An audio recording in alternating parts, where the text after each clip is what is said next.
Numbers chapter 27 this morning. Numbers chapter 27. We're going to pick up halfway through this chapter where we left off last time. And we took a little detour, really, in the story of Moses to look at the lives of the daughters of Zelophehad. And what a story that was, and what a blessing that was to all of our hearts as we read how God was good to these 5 young women. But then in verse 12, it's a very different part of the story, and there's a transition here. Moses is 120 years of age. He has led Israel for 40 years through many ups and downs, many hardships, many deprivations. And this man Moses was an extraordinary individual. He was an extraordinary leader. And the Bible gives us to believe at the end of the book of Deuteronomy, really, that there was no man like him before or after that God spoke face to face. And for 40 years, the nation of Israel had looked to Moses for direction. He had led them from slavery in Egypt all the way now to the border of the promised land. The land that God had promised Abraham and Isaac and Jacob would one day be the land of the Jewish people.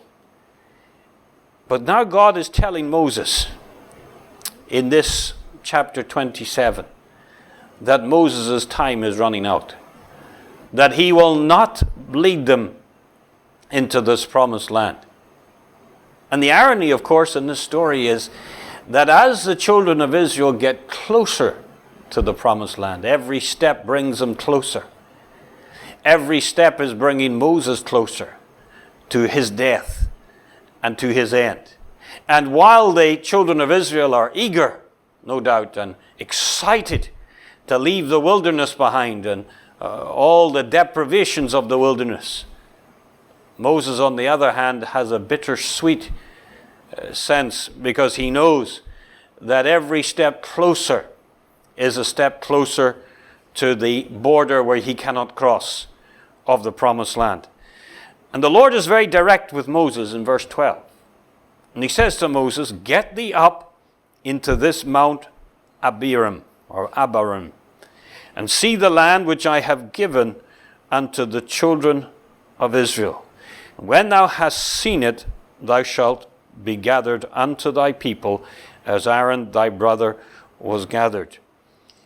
God is very direct with Moses. He just tells him, "Moses, your time's up. The end is coming."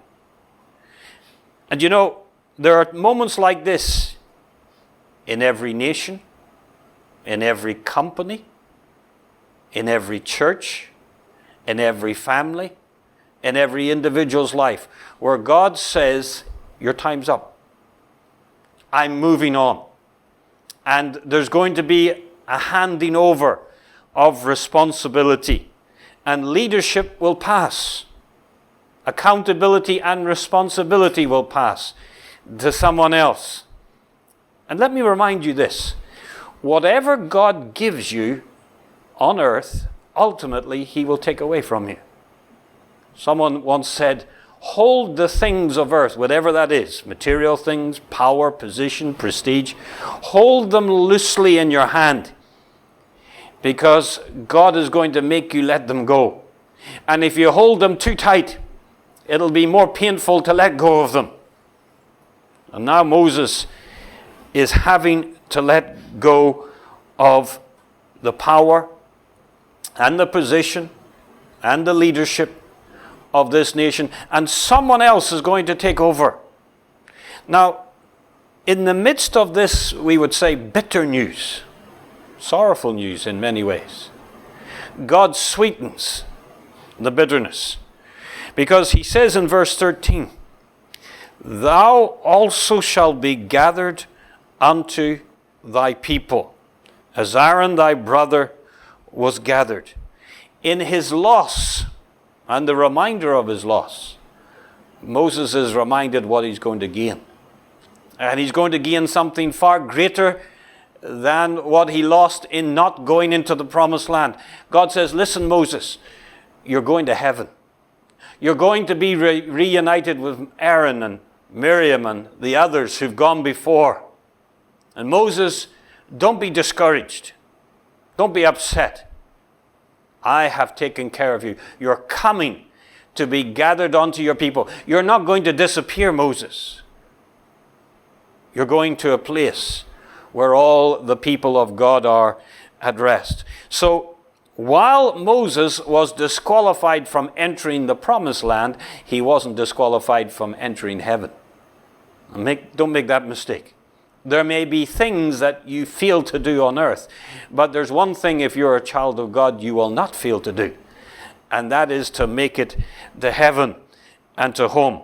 Now, we might have expected God to gloss over Moses' failure. I mean, these are the last moments really of Moses' life, although there's just a few months between Numbers 27 and Deuteronomy 34 when he actually does die.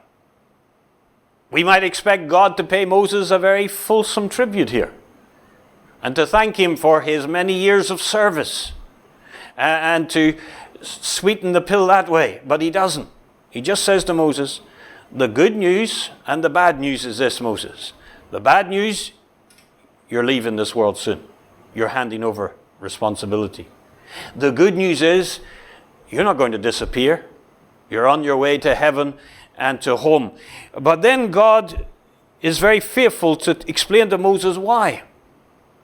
And he does this not to hurt Moses, but he wants you and I to learn from this story that God takes sin seriously. And God takes sin amongst his choicest of servants very seriously. Because he reminds us in verse 14 of chapter 27, for ye rebelled against my commandment. I'm not being hard here, Moses. You did wrong. And in the desert of sin, in the strife of the congregation, to sanctify me at the water before their eyes, that is the water of Meribah, in Kadesh, in the wilderness of sin. So God doesn't gloss over Moses' mistake.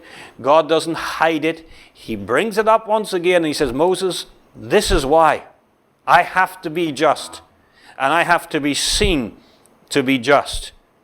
Now, let me ask you this question. Was this hard for Moses to accept? Was this an easy thing for Moses to receive from God? No, it wasn't. Now, how do we know? This was a hard thing for Moses to receive.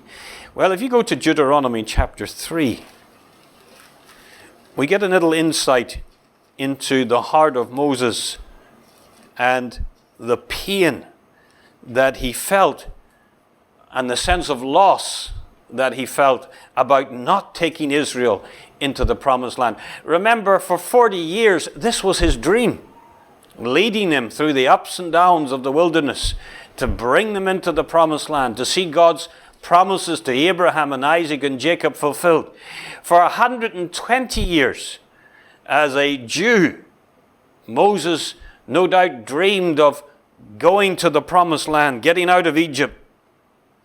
And in Deuteronomy chapter 3, verse 23, Moses reveals something that we don't find in the book of Numbers.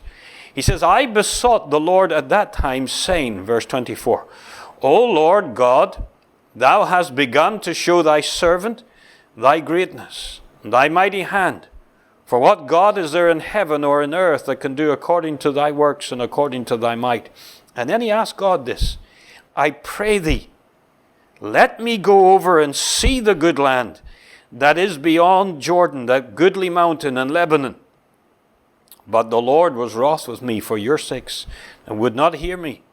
And the Lord said unto me, let it suffice thee. Speak thee no more unto me of this matter.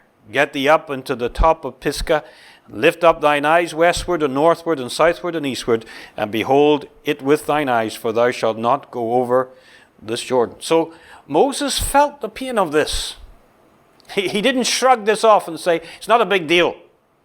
This was the culmination of the lifetime of Moses' labor, Moses' hopes. And God was saying to Moses, no, I'm sorry. Don't talk to me about it, Moses. My mind is made up. My justice demands that you must face this issue. Now, later on we'll discover in the book of Deuteronomy and of course in the book of Matthew that Moses did eventually not just see the promised land before he died, but after he went to heaven, God let him come back from glory to actually stand in the promised land at the Mount of Transfiguration. Now, how will Moses respond now to being told by God, your time is up, your days are numbered? Go back to Deuteronomy or Numbers chapter 27, verse 15. And Moses spake unto the Lord, saying, Let the Lord, the God of the spirits of all flesh, set a man over the congregation, which may go out before them, and which may go in before them, and which may lead them out, and which may bring them in, that the congregation of the Lord be not as sheep which have no shepherd. Now, if you read verse 15 to verse 17, and you'll often hear me say this to you, always look at what's not said as well as what is said. It's very important. And if you look at what's not said first, notice there's no mention of Moses.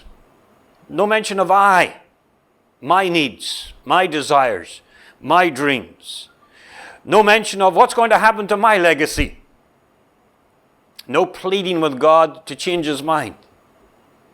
No talking to God, who's going to take care of my wife and children and grandchildren?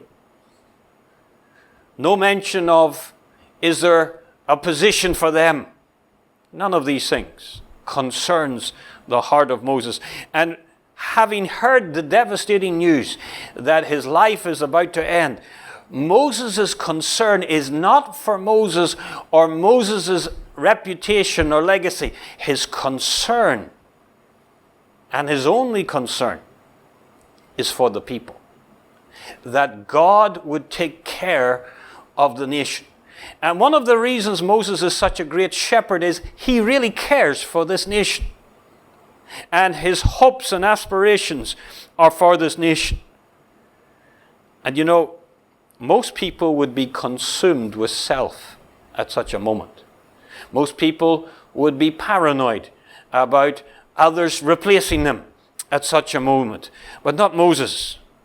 He doesn't leave grudgingly. He doesn't need a pity party. Staff that holds his authority doesn't have to be torn out of his hand. He accepts God's will with obedience and humility and meekness. Moses has learned that God's way is the best way. And Moses has learned to do what God calls you to do. And he has learned the painful lesson that only God must choose. And notice how he phrases this. In verse 16, let the Lord, the God of the spirits of all flesh, set a man over the congregation. He says God must choose. God is sovereign here, not Moses. He doesn't say, well, I've got a few ideas of my own, or let me go around the congregation and take a poll, or let me try and find a position for one of my sons or my nephews. Remember, at this point, Eleazar, his nephew, is the high priest who has replaced Aaron. And it's only human for Moses to see Aaron's son replace him, for Moses to think, well, what about my son? Or one of my sons to replace me? But he doesn't. He's very, very careful in his language here. And he's very wise, and he gives you and I a great example of facing the future, letting God choose. And he says, Lord, you set a man. And notice what type of character he must be. Verse 17, which may go out before them, and which may go in before them, and which may lead them out, and which may bring them in. What's he using here? He's using military language here. He's using language of leadership. And he's saying the man that God must choose to be the next leader is one that, number one, God chooses. But number two, is a leader, not a follower. John Calvin, the great preacher of Geneva, told the students at the seminary there that there are 3 ways to be a leader. Number 1, by example. Number 2, by example. And number 3, well, you can guess it, by example. And you'll never get people to follow a path that you're not willing to follow and lead them down that path. But then notice something else that Moses says. He says in the end of verse 17 that they be not as sheep which have no shepherd. The one who replaces me has to be God's choice, has to be a leader who sets the example, who goes out before them, who leads the way in this nation. But number 3, he has to have the heart of a shepherd. Now, remember what I said earlier? Look for what he doesn't say as much as what he does say.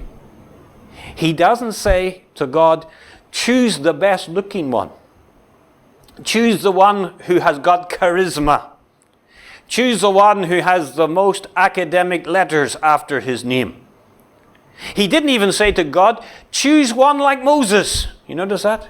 Choose one of Moses' relatives. He didn't say, choose a CEO. He says, no. Choose a man who has the heart of a shepherd, who has spiritual qualities, who is a leader, who sets the tone for the nation to follow, who is God's choice. And you know, a great prayer like that, because this is what Moses is doing when he's talking to God face to face, he's interceding. This is the heart of Moses. A great prayer like that will get a great answer to prayer. And God, of course, will provide a man just like Moses has prayed for. A man who is a leader, not a follower. A man who led his nation from the front, not from the back. A man who even said at the end of his life, as for me and my house, we will serve the Lord. He didn't need to ask his wife's opinion or his children's opinion when he made that statement. He says, no, I'm the leader of my home. And I lead my nation and I lead my family and we go the right way, no matter what the cost is. That was Joshua. A man who had a shepherd's heart. And you read the book of Joshua, you'll see the heart of him. You see the generosity of him. You see the selflessness of him. The servant heart of Joshua. And even when he received his inheritance, if you remember at the end of the book of Joshua, he was the last one to receive, not the first. And he took a very small inheritance for himself in the promised land. Joshua was God's man. And Moses was right to bring these qualifications to the Lord. And you know, we must learn the same lesson. We must learn the same lesson. We're living in a day where people are looking for leadership or leaders. And they often choose people who are very weak. People who follow the crowd. People who please the crowd. And they judge them by all kinds of external characteristics. How many qualifications he or she has. What school they went to. What university they went to. And they line up all the wrong qualifications. And if you do that, you get the wrong type of leader. And you end up with a mess. And you end up with confusion. And you'll discover that people will refuse to follow such people. And ultimately, any society, any nation, any church, any family that has the wrong leadership will end up going the wrong way. That's the reality of life. And God responds to Moses' request. And he lets Moses know, I have thought about this, Moses. Now, it would be very tempting, wouldn't it, for Moses to suggest someone's name here. But he resists the temptation. Because if Moses had said, I recommend person A or B or C, that person would always be beholden to Moses, wouldn't he? Moses chose me. I owe my position to Moses. And Moses very wisely doesn't get involved in naming names. He lets God name names. And now Joshua, when he takes over this nation, will know that he's not Moses' choice, primarily. He's God's choice. And God speaks in verse 18, and he lets Moses know, I'm not caught out by this, Moses. I have already planned this. I've already thought through this. I've already studied these individuals. And he says, take thee Joshua. Now let me just pause for a second and say this. Don't you see the connection for the umpteenth time in the Bible between a specific prayer and a specific answer to prayer? Oh, we see that all over the Bible. And it's there deliberately to tell us this is how God works. God calls us to the place of prayer. And we should pray and intercede for those in leadership and for future leaders. And God responds directly, and he says to Moses, I have a man and I have a plan. And here's the type of man he is. Take thee Joshua, the son of Nun, a man in whom is the Spirit. God says, here's the man that I've identified. And he's just like what you've asked for, Moses. He's a man that God is present in his life. The Spirit of God is upon him, in him. And he says, lay thine hand upon him and set him before Eleazar the priest and before all the congregation and give him a charge in their sight. God says, listen, do this publicly, Moses. And you notice that he does this before Eleazar. Now, who was Eleazar? Eleazar was the third son of Aaron. If you remember, Aaron's first two sons were put to death, burned with the fire, Nadab and Abihu, for offering up strange fire at the altar. Possibly they were drunk as they were participating in the worship in the tabernacle. And the third son of Aaron was chosen by God to be his successor. Now, I'm sure Eleazar might have fancied himself as the next leader. I mean, Moses' sons doesn't appear to be in line here. Nadab and Abihu have been removed. Eleazar is the only blood relative of Moses that's holding a prominent position. He's the high priest. And maybe Eleazar would fancy a tilt at leadership, not just leading the worship, but leading the nation after Moses passes on. After all, he's related to Moses. After all, he has been serving with Moses and Aaron, his father, all these years. And God's very wise. He says, no, you bring Joshua out and you put him in charge before Eleazar and before the whole congregation. Let this be done publicly, no back doors. And lay your hands on him. Now, why is Moses to lay hands on him? As a sign that Moses agrees with God's choice. He's identifying with Joshua as a successor. He's passing on the baton in a very clear way with this object lesson of laying his hands on Joshua. And Eleazar is there representing the priesthood to show that he agrees with it. And the congregation agree with it. And of course, Moses, as God's representative, is representing God's will in the matter. God's choice. So God says, let this be done. And put thine honor on him, he says in verse 20, that all the congregation of the children of Israel may be obedient.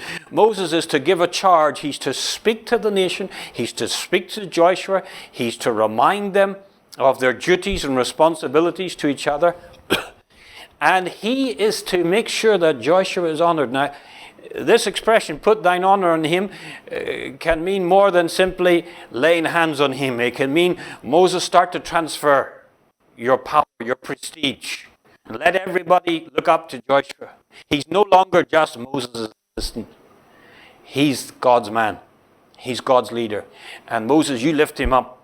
You magnify him. You do what you can to give people trust and confidence in this man, Joshua. And God's saying to Moses, and he's saying to the nation of Israel, I know all about this man. He has the spiritual quality to succeed Moses. And what mattered most in the leader here was that he was not full of himself, but he was full of God. He had the Spirit of God. Now, verse 21 says this, and he shall stand, this is Joshua, before Eleazar the priest, who shall ask counsel for him after the judgment of Urim before the Lord. At his word shall they go out, and at his word they shall come in, both he and all the children of Israel with him, even all the congregation. Now God says this, Joshua is going to have a similar role to Moses. He's going to lead this nation. But God also says something else, which is interesting. Joshua will have a slightly different role from Moses. They're going to be identical in certain ways, but they're going to be different in certain ways. Moses didn't go through the Urim and Thummim to find the will of God. God says he spoke to Moses face to face, if you remember. They had a special, intimate, and personal relationship that nobody else had before or after. And God says Moses is unique as a prophet, the way I deal with him. But Joshua is not going to be identical. There will be differences. There's going to be differences in temperament and abilities. And particularly in the role that I give him to do, he's not going to lead the nation the same way.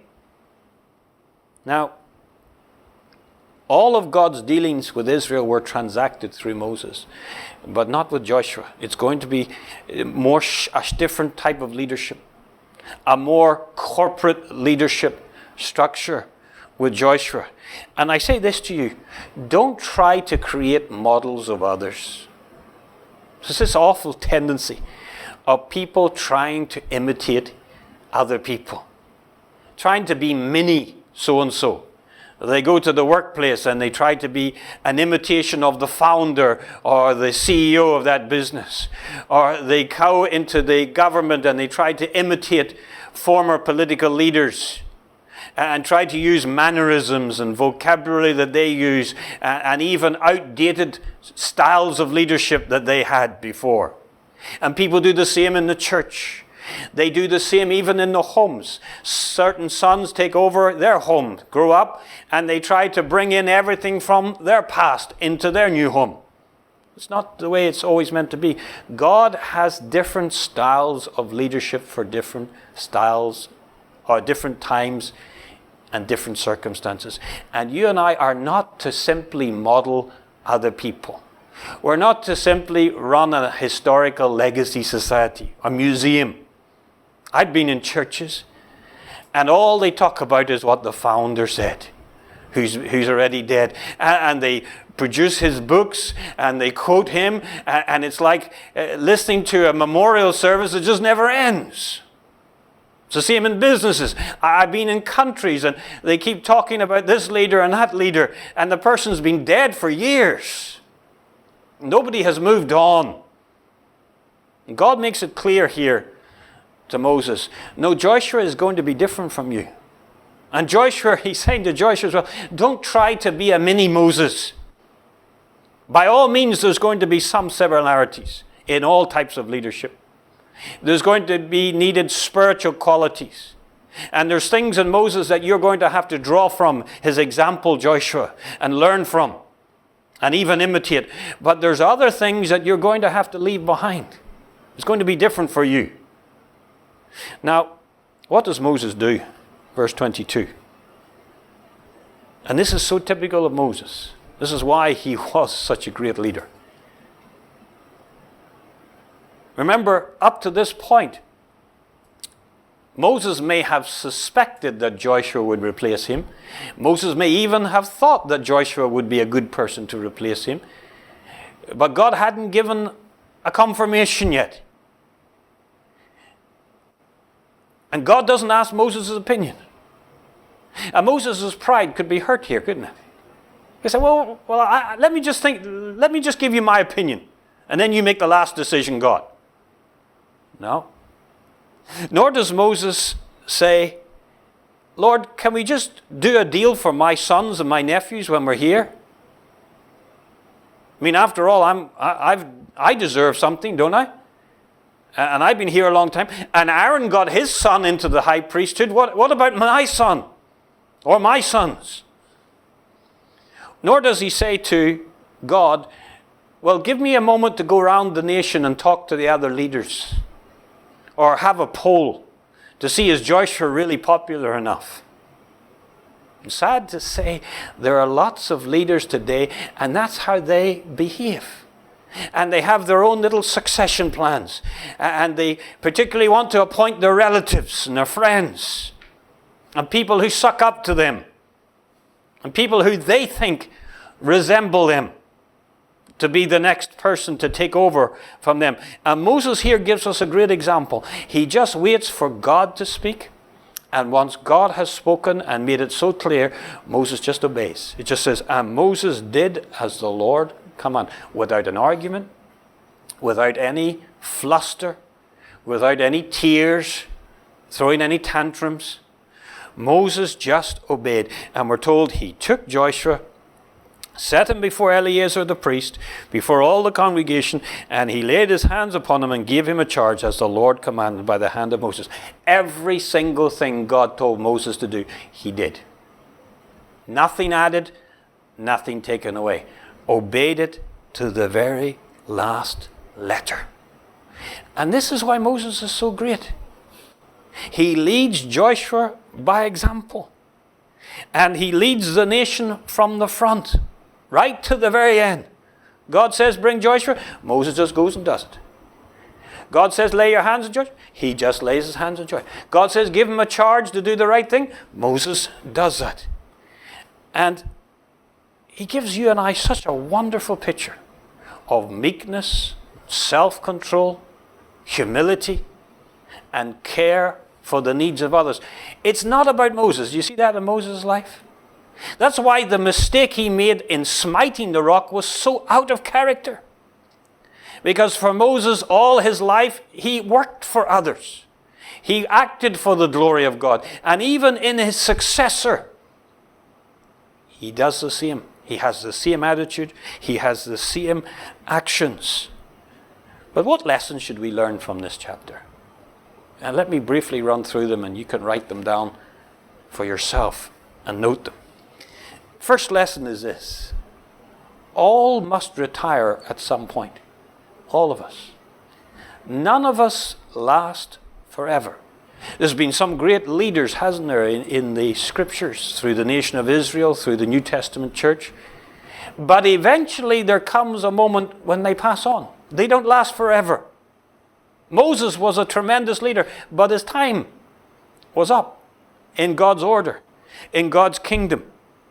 And nations, companies, churches, even families, eventually the leadership passes to another person. Parents have to learn to let go of their children when the time comes. Young men have to become leaders in their homes, over their children and over their wives. The same in the church, the same in society, the same in the business world, the same in the management world. You have to learn to step aside. When God says your time is up, you have to walk away. And one of the tragedies is people trying to hang on further than what God wants them to hang on, and doing great damage to the work of God. And when God removes, he replaces. God never runs out of workmen. Old John Wesley told the Methodist students that worked with him, he said this to them, he says, God buries the workmen but never the work. He'll always have somebody to raise up. And don't pretend, and this is a great lie we tell ourselves, don't pretend and delude yourself that you are indispensable. Someone once said, the graveyard is full of indispensable people. Isn't that true? Your day will come.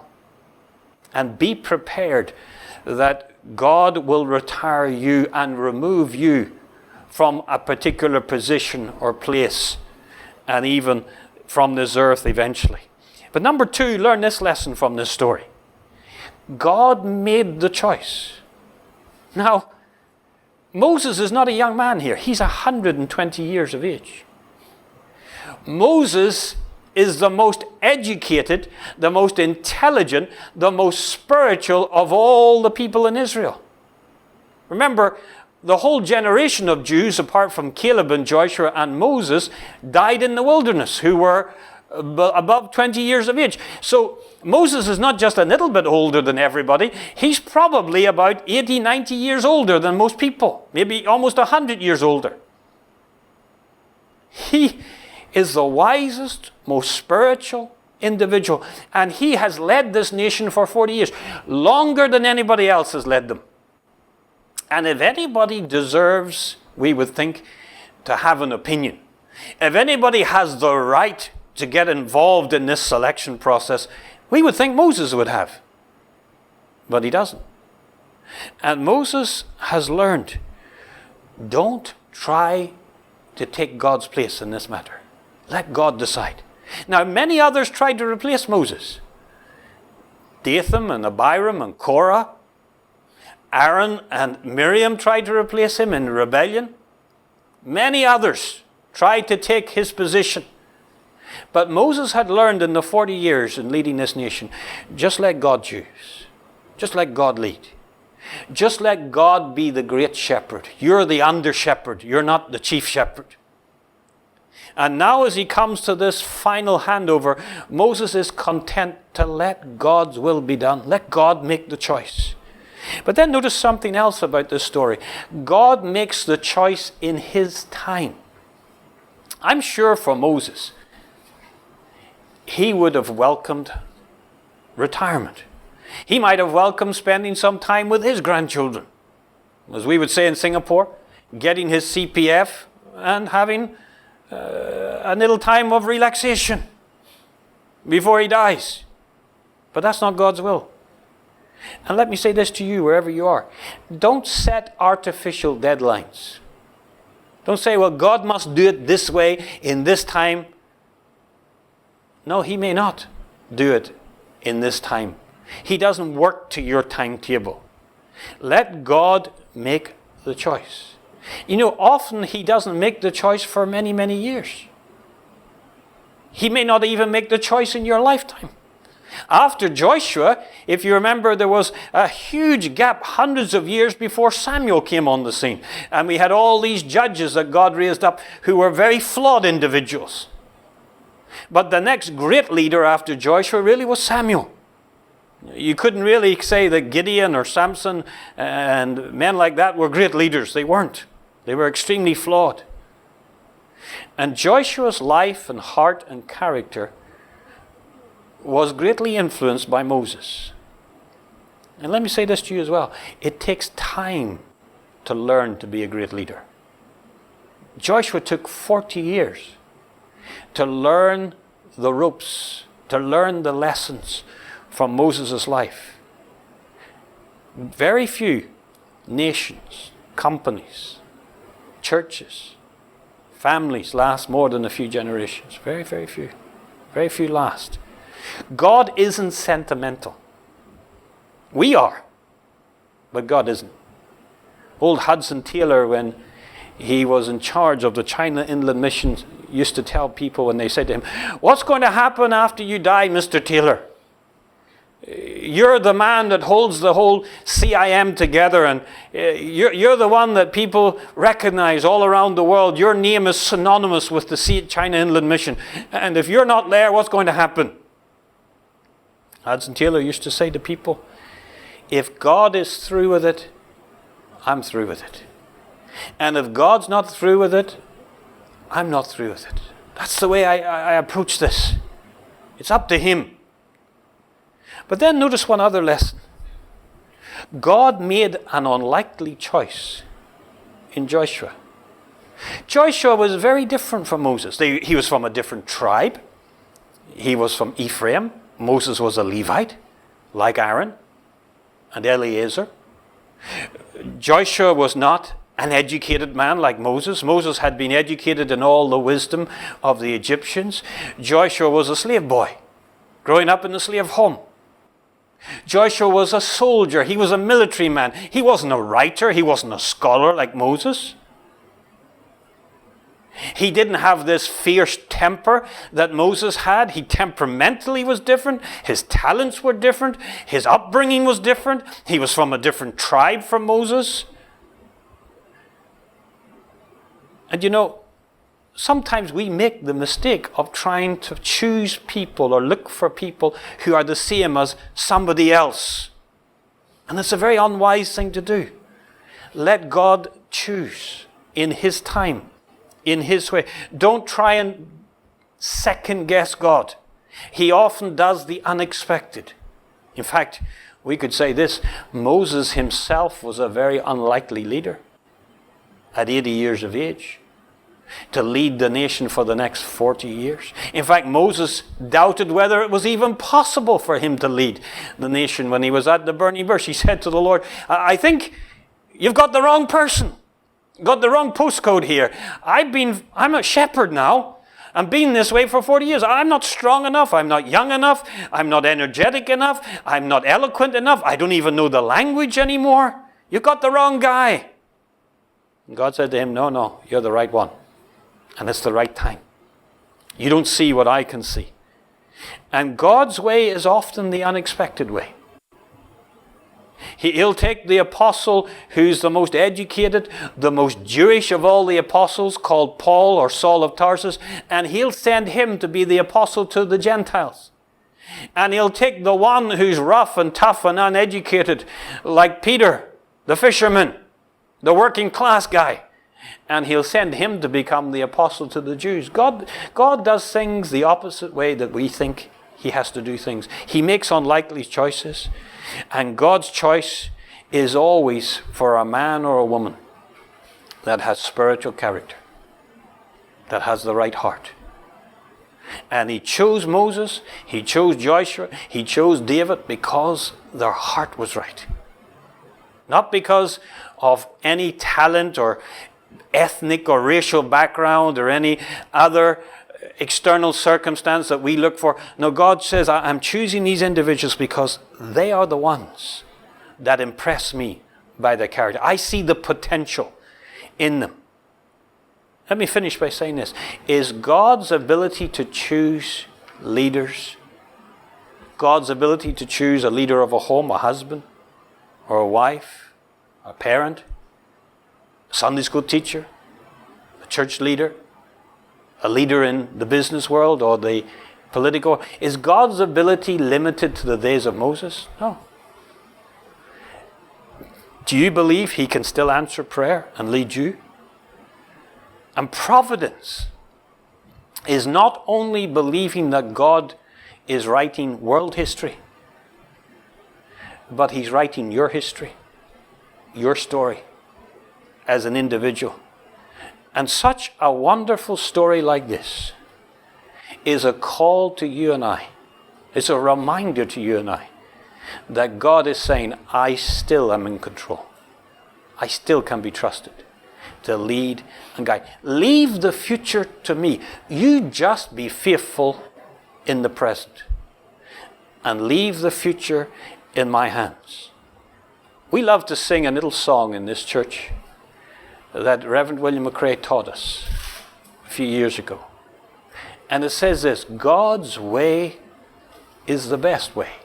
God's way is the right way. I trust in Him always. He knoweth the best. This hymn was written by a woman called Lida Leach. Lida Leach wanted to be a songwriter. And she had lots of artistic talents and gifts, and she believed that God had given her them to use for the glory of God. And she wrote many different hymns and poems, and she sent them off over and over and over again to different publishers. But nobody was interested in her hymns, in her poems. And she was very discouraged. She went to talk to the pastor of her church, and she says, I'm going to give up. I'm not going to write a single poem or hymn ever again. And the pastor said to her, maybe you're just not ready to let God lead your life in this matter. And he said, just keep writing and just keep waiting for God to open the door. She went home and she wrote this hymn. God's way is the best way. God's way is the right way. I trust in Him always. He knoweth the best. And of course it's become a famous hymn now. all around the world for over 100 years. God's way is the best way. Joshua could say that. Moses could say that. And so can you, if you're willing to let God lead your life. Let's stand as we sing together this wonderful hymn. God's way is the best way.